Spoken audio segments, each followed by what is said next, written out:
আমার খবর। রাতের বেলায় বাবার শেষকৃত্য সম্পন্ন করে চোখের জলে পরীক্ষায় বসল ছাত্রী। প্রথম দিন সুষ্ঠুভাবেই উচ্চ মাধ্যমিকের বাংলা পরীক্ষা দিয়েছিল বোলপুর শিক্ষানিকেতন আশ্রম বিদ্যালয়ের পরীক্ষার্থী সুস্মিতা সাহানি। তারপরেই ওর জীবনে নেমে এলো ঝড়। গত পরশু রাত্রে বোলপুরের মকরমপুরের রাস্তায় পড়ে গিয়ে মাথায় চোট পান সুস্মিতার বাবা মহাদেব সাহানি। প্রাথমিকভাবে চিকিৎসার পর ডাক্তারও ছেড়ে দিয়েছিলেন তাকে, কিন্তু তারপরেই ইন্টারনাল হ্যামারেজে গতকাল মঙ্গলবার প্রয়াত হন মহাদেববাবু। গতকাল রাতেই শেষকৃত্য সম্পন্ন হয়েছে তাঁর। আজ বুধবার উচ্চ মাধ্যমিকের দ্বিতীয় দিনে ইংরেজি পরীক্ষা। শোকাতুর মেয়ে সুস্মিতা পরীক্ষা দিতে এলো বোলপুর উচ্চ বালিকা বিদ্যালয়ে। বাবা চেয়েছিলেন উচ্চ মাধ্যমিক পরীক্ষায় যেন প্রথম বিভাগে পাশ করি। তার স্বপ্ন পূরণ করতেই এলাম পরীক্ষা দিতে, এই বলে কান্নায় ভেঙে পড়ে সুস্মিতা। আমার বাবা অনেকদিন ধরে দুর্গাপুরে ছিল গাড়ি নিয়ে, হঠাৎ এলো আমাদের সঙ্গে দেখা করতে। আমি গেছিলাম পড়তে, ব্যাস 9টার সময় একটু সাইকেল নিয়ে গেল বাইরে। ওইদিকে লালপুরের রাস্তা হচ্ছে, উল্টো পাল্টা রাস্তাতে আমার বাবা পড়ে গেল ট্রেনে। মাথায় চোটের জন্য বাবা মারা গেল। এটা রাতে 10টার সময় হয়েছে, তাও সকাল অব্দি বাবা ঠিক ছিল। আমার হাতে বিস্কুট জল ওষুধ সব খেলো। বাবা বলছে যা এবার তো পড়া কর গা, তোর পরীক্ষা আছে। মারা হসপিটাল নিয়ে গেল, স্ক্যান করলো, গোটা বডিতে কিছু হয়নি, মাথায় রক্ত উঠে গেছিল, ব্রেন স্ট্রোক হয়ে গেল আর মারা গেল 1টার মধ্যে। আমার বাবার স্বপ্নের জন্য আমাকে পরীক্ষা দিতে হচ্ছে। আমার বাবা বলেছিল আমার ফার্স্ট ডিভিশনের রেজাল্ট দেখবে। বাবা অনেক ভালোবাসতো, আমাকে একা করে চলে গেল বাবা।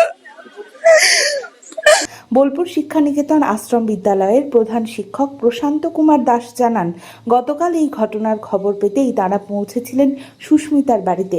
নানাভাবে বুঝিয়ে পরীক্ষা দিতে রাজি করিয়েছেন তারা। আমাদের বোলপুর শিক্ষানিকেতন আশ্রম বিদ্যালয়ের এবছর এইচএস পরীক্ষার্থী মেয়েটির নাম সুস্মিতা সাহানি।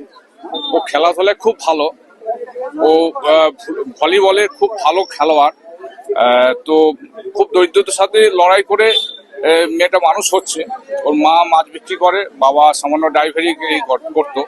ওরা বেশ কয়েকজন বোন ওরা।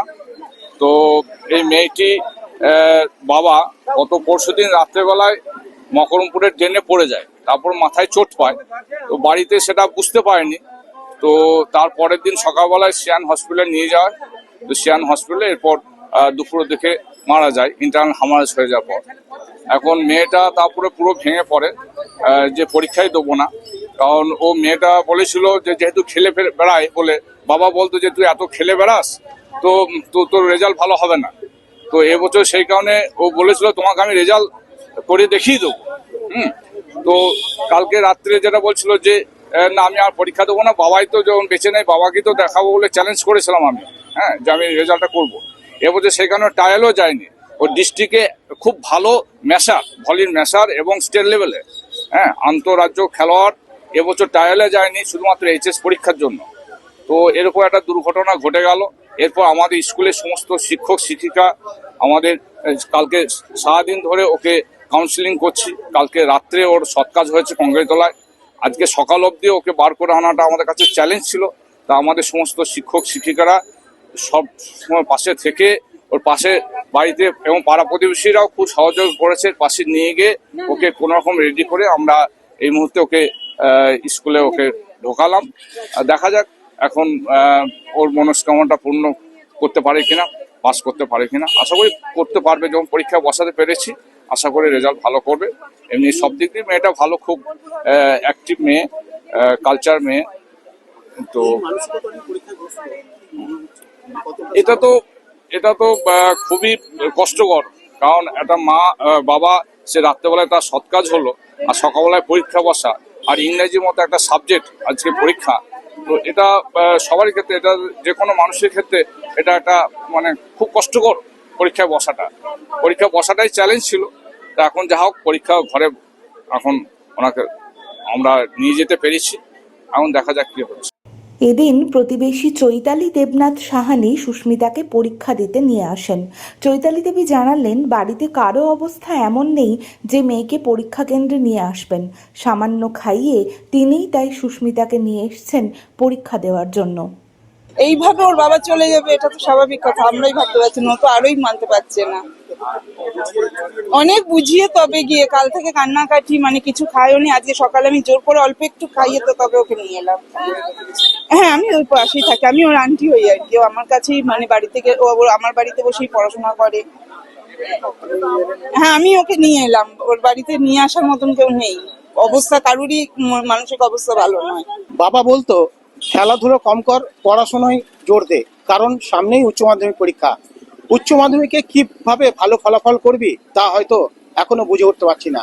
সে বাবাকে কথা দিয়েছিল যে ভালো ফল করবে উচ্চ মাধ্যমিকে এবং খেলাধুলো ছেড়ে দিয়েছিল। সেই মতো উচ্চ মাধ্যমিক পরীক্ষা চলছিল এবং তার মধ্যেই একটি দুর্ঘটনার ফলে বাবার মৃত্যু হয়।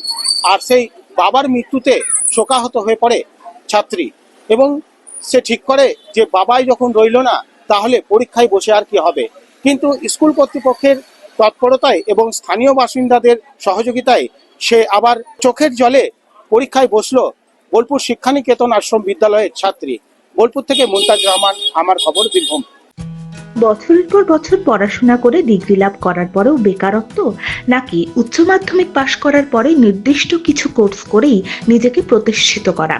নিশ্চয়ই দ্বিতীয় বিকল্পটাই বেছে নেবেন আজকের প্রজন্ম। তার জন্য আপনাকে আসতে হবে এইমস কলেজ দুর্গাপুরে। প্রায় 28 বছর ধরে পড়ুয়াদের নানান কোর্স করিয়ে সফলতার শীর্ষে পৌঁছে দিচ্ছে এই কলেজ। রয়েছে হোটেল ম্যানেজমেন্ট সহ নানা কোর্সে পড়ার সুযোগ। বিস্তারিত জানতে আজই যোগাযোগ করুন 9091999701 এই নম্বরে। দেখতে চোখ রাখুন আমাদের ফেসবুক ও ইউটিউব চ্যানেলে।